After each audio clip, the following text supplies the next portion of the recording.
가는 대립유전자 A와 A별에 의해 결정되는데 A는 A별에 대해 완전 우성이다 라고 했어요. 그럼 여러분이 내릴 수 있는 결론은 뭐냐면 A와 A별 이 두 개의 표현형이 같고 A별만 표현형이 다르다라는 걸 알 수 있습니다. 나는 대립유전자 B와 B별에 의해 결정되는데 유전자형이 다르면 표현형도 다르대요. 그럼 그 말은요. B별이랑 B별이랑 전부 다 표현형이 다르다라고 이해할 수 있어요. 다는 한 쌍의 대립유전자에 의해 결정되며 대립유전자에는 D, E, F, G가 있습니다. 그러면 한 쌍에 의해서 결정되니까 단일인자 유전인데 관여하는 유전자 풀이 3개 이상이네요. 3종류 이상이네요. 그래서 복대립 유전이에요. 각 유전자 사이의 우열관계는 분명하다라고 했고요. 다의 표현형은 4가지이다라고 했습니다. 그러면 D처럼 보이는 게 있고 E처럼 보이는 게 있고 F처럼 보이는 게 있고 G처럼 보이는 게 있다. 이 4가지 표현형이 있다라고 이해할 수 있겠죠. 유전자형이 AA별, BB별, DE인 아버지와 AA별, BB별, FG인 어머니 사이에서 아이가 태어날 때 이 아이에게서 나타날 수 있는 표현형이 최대 12가지다 라고 했습니다. 이걸 가지고 어떤 정보를 얻어낼 수 있냐면 우선 관여하는 유전자들이 전부 다 서로 다른 염색체에 있다라고 했기 때문에 각각은 독립적으로 계산해서 마지막에 곱해주기만 하면 돼요. 그러니까 A에 대한 걸 따로 계산하고 B에 대한 걸 따로 계산하고 D, E, F, G에 대한 걸 따로 계산하면 된다라는 뜻이죠.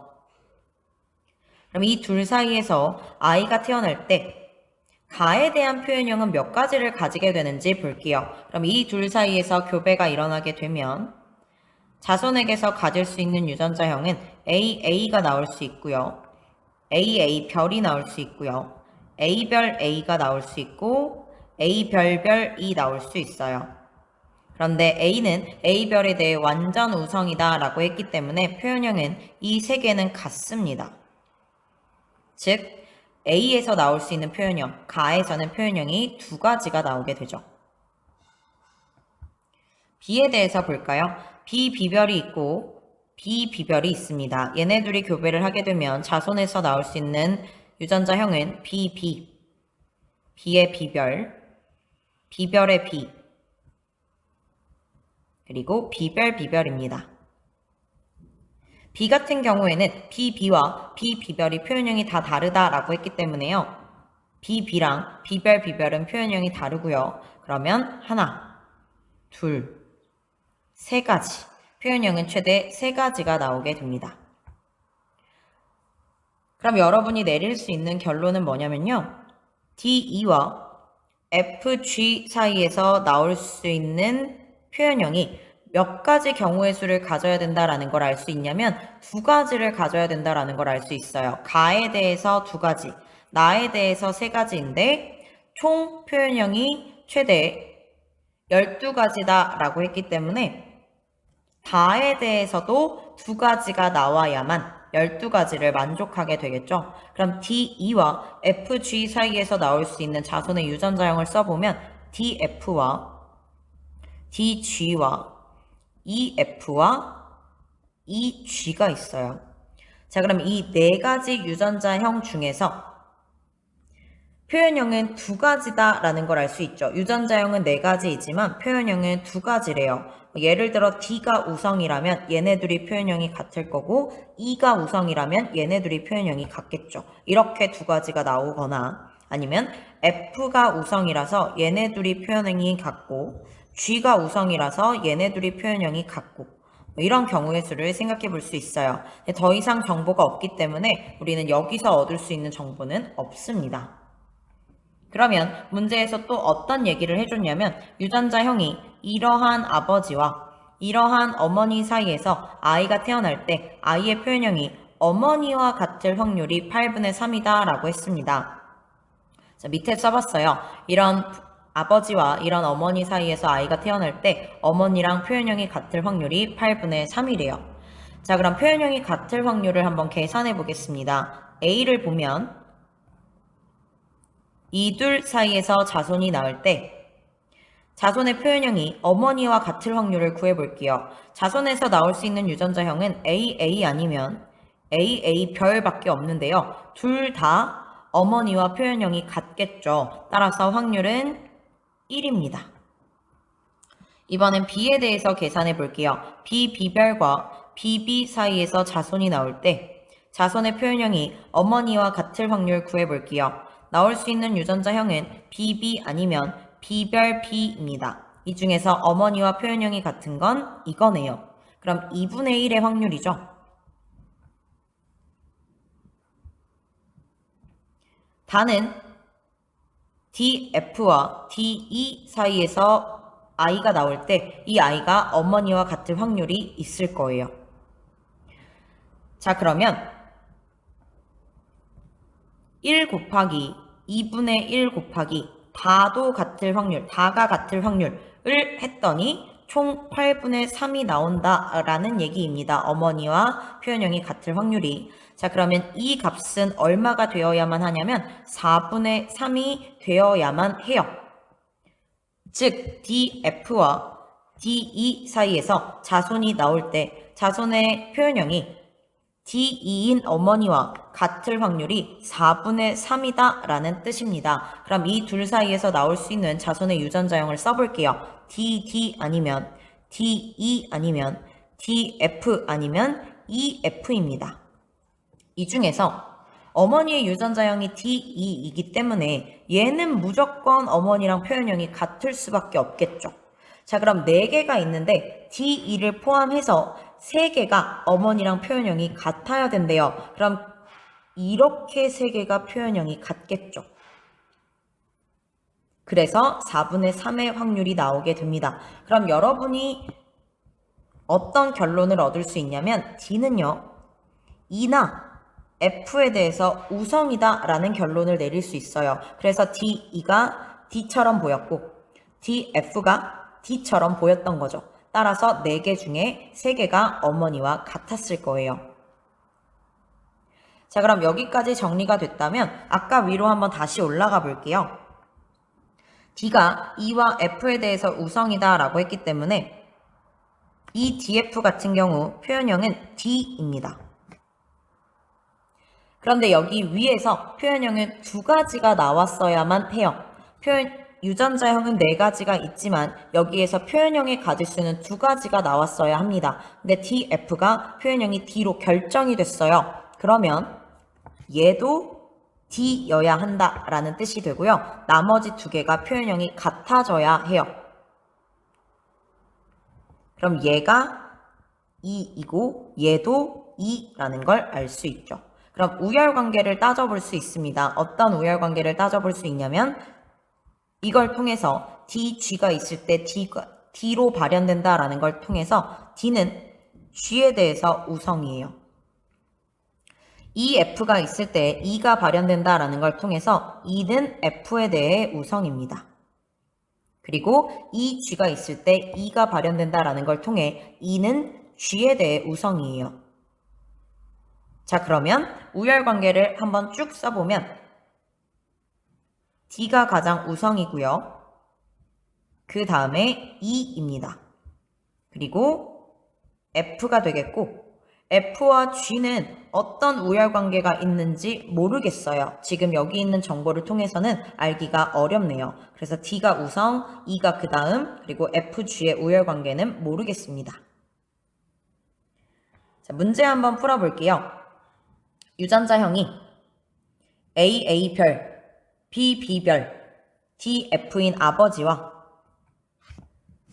이러한 어머니 사이에서 아이가 태어날 때 이 아이의 표현형이 기억과 같을 확률, 기억은 얘입니다. 얘와 같을 확률을 구해보래요. 자, 그럼 써볼게요. A, A별, B, B별, DF인 아버지와 이 사이에서 아이가 태어날 때 아이의 표현형이 기억과 같을 확률. 그럼 우선 A에 대해서부터 구해볼까요? 이 둘 사이에서 나올 수 있는 유전자형은 AA. AA별, A별 A, A별별입니다. 그럼 이 중에 기억과 표현형이 같으려면 기억은 AA별을 가지고 있죠. 그럼 기억과 표현형이 같을 확률은 4분의 3입니다.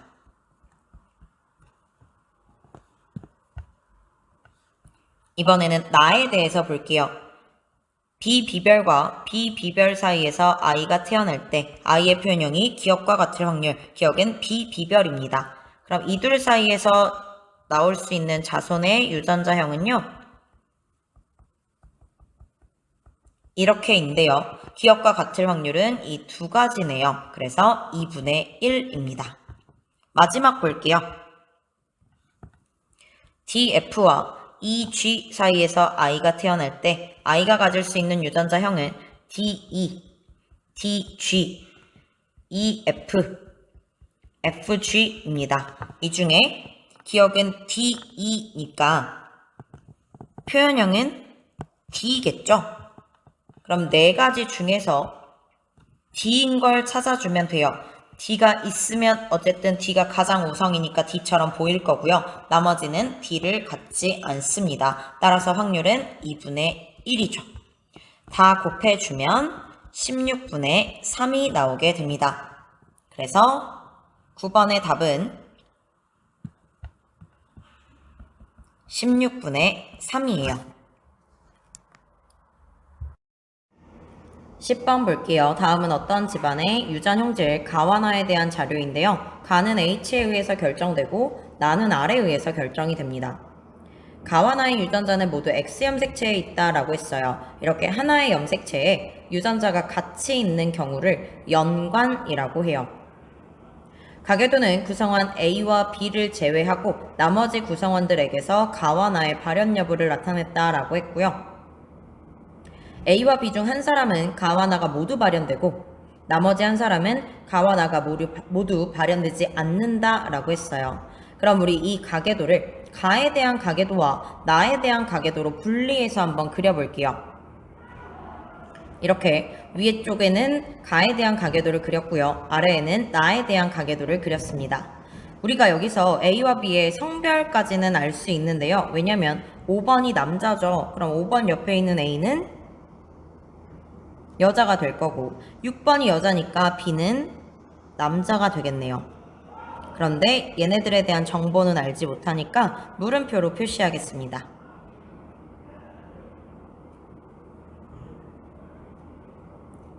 자, 가와 나 둘 다 X염 색체의 유전자가 존재한다라는 건 알았는데요. 가가 발현되는 게 열성인지 우성인지, 나가 발현되는 게 열성인지 우성인지를 몰라요. 그래서 뭐가 우성이고 뭐가 열성 형질인지를 찾아볼게요. 먼저 나를 보도록 하겠습니다. 가정을 한번 해볼게요. 만약에 유전병이 열성이라면 어떻게 될까? 유전자형이 가정을 한번 해보도록 하겠습니다. 그럼 4번의 유전자형이 뭐가 되냐면 유전병이 열성이라면 스몰 r이 됩니다. 3번의 유전자형은 라지 r의 y가 되겠죠? 자, 그러면 3번과 4번에게서 아들이 태어날 때는요, 아들은 반드시 아버지한테 Y염 색체를 받을 거고요. 어머니한테 X염 색체를 하나 받아야 되는데 어머니가 줄 수 있는 X염 색체 위에는 스몰 r밖에 존재하지 않아요. 그러면 아들은 반드시 나가 발현되어야만 하겠죠. 나가 발현되는 게 열성이라면. 그런데 7번 같은 경우에는 나가 발현되지 않는다라고 했어요. 그럼 처음에 나가 발현되는 게 열성이라고 가정한 게 틀렸다라는 게 되는 거죠. 결론은요. 나가 발현되는 게 우성입니다. 그럼 나가 발현되지 않는 1번, 3번, 6번, 7번, 8번의 유전자형을 쓸 수 있어요. 나가 발현되는 게 우성이므로 나가 발현되지 않는 게 열성입니다. 이렇게 유전자형을 채울 수 있겠죠. 6번은 여자이기 때문에 스몰 r이 되겠습니다. 그럼 4번의 유전자형은요. 4번은 스몰 r을 하나는 가질 거고요. 나가 발현되었기 때문에 라지 r을 가지게 돼요. 5번 같은 경우에는요. 5번의 유전자형은 large R의 Y가 되겠죠. 자, 이제 9번을 한번 볼까요? 9번 같은 경우에는요. 유전자형이 6번으로부터 스몰 r은 하나 받을 거고, 그런데 9번이 나가 발현되는 사람이기 때문에 large R이 되겠습니다. 자, 여기까지 구해놓은 다음에 이제 A와 B에 대한 정보를 조금 더 추가해 보도록 할게요. A와 B는 문제에서 뭐라 그랬냐면 한 사람은 가와 나가 모두 발현되고 나머지 한 사람은 모두 발현되지 않는다라고 했어요. 예를 한번 들어볼게요. A가 만약에 나가 발현이 된다면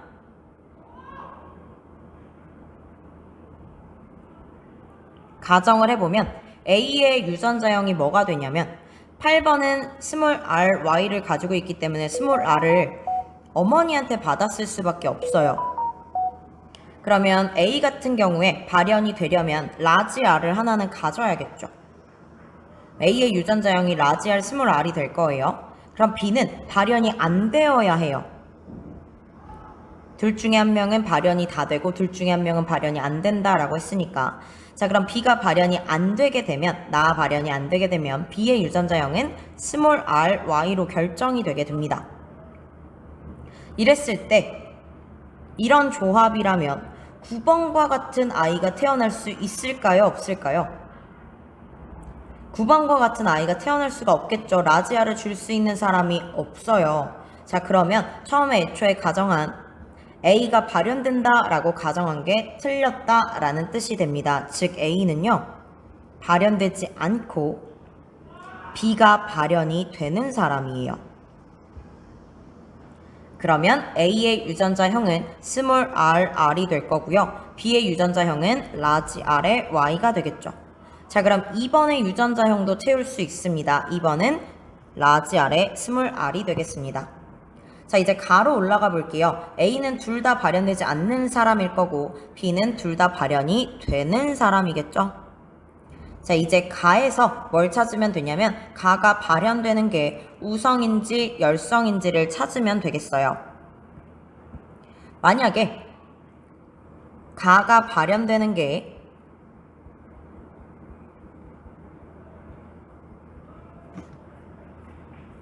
가가 발현되지 않는 게 열성이라고 가정을 한번 해볼게요. 가가 발현되지 않는 게 열성이라고 가정을 하면 6번과 9번의 유전자형은 뭐가 되냐면 스몰 h, 스몰 h, 9번도 마찬가지로 스몰 h, 스몰 h가 됩니다. 그러면 9번의 아버지인 B 같은 경우에는 스몰 h를 자손에게 물려줬어야 되고요. 가에 관여하는 유전자는 XM 색채에 있기 때문에 스몰 hy였을 거예요. 이러면 B가 가가 발현되는 게 설명이 안 되죠. 스몰 hy이기 때문에 B도 가가 발현되지 않았어야 돼요. 그런데 가가 발현이 되고 있기 때문에 이건 성립하지 않습니다. 무슨 말이냐? 애초에 가정한 게 틀렸다라는 게 되는 거고요. 가가 발현이 되는 게 우성이 되겠습니다. 가가 발현이 되는 게 열성이 되겠습니다.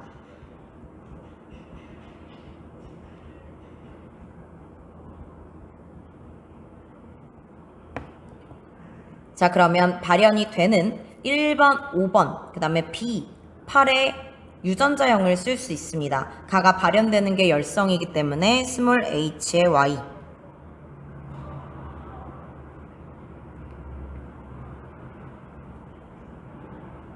이렇게 되겠죠? 그러면 3번과 7번의 유전자형은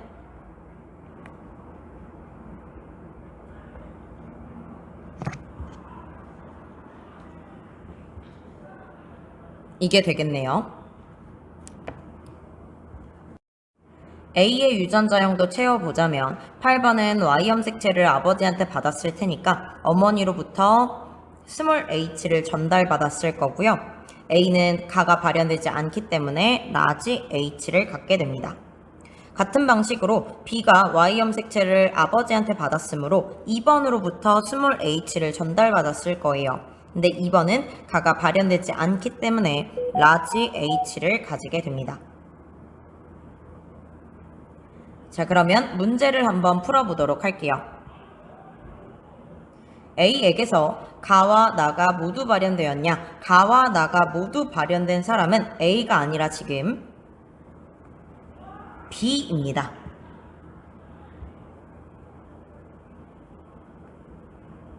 2번 볼게요. 이의 가에 대한 유전자형은 이형접합성이냐? 이는 이 사람이에요. 가에 대한 유전자형이 라지 H, 스몰 h로 이형접합성임을 알 수 있습니다. 3번 볼게요. 8의 동생이 태어날 때 이 아이에게서 나타날 수 있는 표현형을 구해보라 라고 했어요. 자, 8의 동생은요, 5번과 A 사이에서 자손이 한 명 더 태어난다 라는 뜻이 됩니다. 자, 그러면 이들의 유전자를 염색체 위에 한번 표시해 보도록 할게요. 5번 같은 경우에는 X 염색체 위에 스몰 h와 라지 r이 있습니다. 그리고 그 옆에 Y 염색체가 있죠. 8번 같은 경우에는 스몰 h에 스몰 r이 있고요. Y 염색체가 있습니다. 그럼 8번이 가지고 있는 X 염색체는 누구한테 물려받은 거냐면 어머니에게 물려받은 거예요. 그럼 어머니는 스몰 h에 스몰 r이 있는 X 염색체를 하나 가지고 있을 거고요. 또 다른 X 염색체에는 어머니의 유전자형이 라지 H, 스몰 h, 스몰 r이므로 또 다른 X 염색체 위에는 라지 h와 스몰 r이 존재하게 됩니다. 자, 이 둘 사이에서 자손이 한 명 더 태어나는 거죠. 이랬을 때 자손에게서 나타날 수 있는 표현형의 가지수를 구해보라 라고 했습니다. 그러면 얘와 얘가 만나게 되면 자손은요, 라지 h, 스몰 h, 라지 r, 스몰 r이 되고요. 얘와 얘가 만나게 되면 스몰 h, 스몰 h, 라지 r, 스몰 r이 되겠습니다. 같은 방식으로 이렇게 만나고 이렇게 만날 수 있죠. 자, 그럼 표현형을 따져볼까요? 라지 h, 스몰 h를 가지고 있으면 가는 정상입니다. 가가 발현되지 않아요. 나는 이렇게 가지고 있으면 발현이 됩니다. 스몰 h, 스몰 h면 가가 발현이 되고요.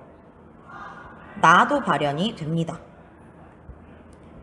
라지 h를 가지고 있으면 가가 발현되지 않고요. 스몰 r을 가지고 있으니까 나도 발현되지 않아요.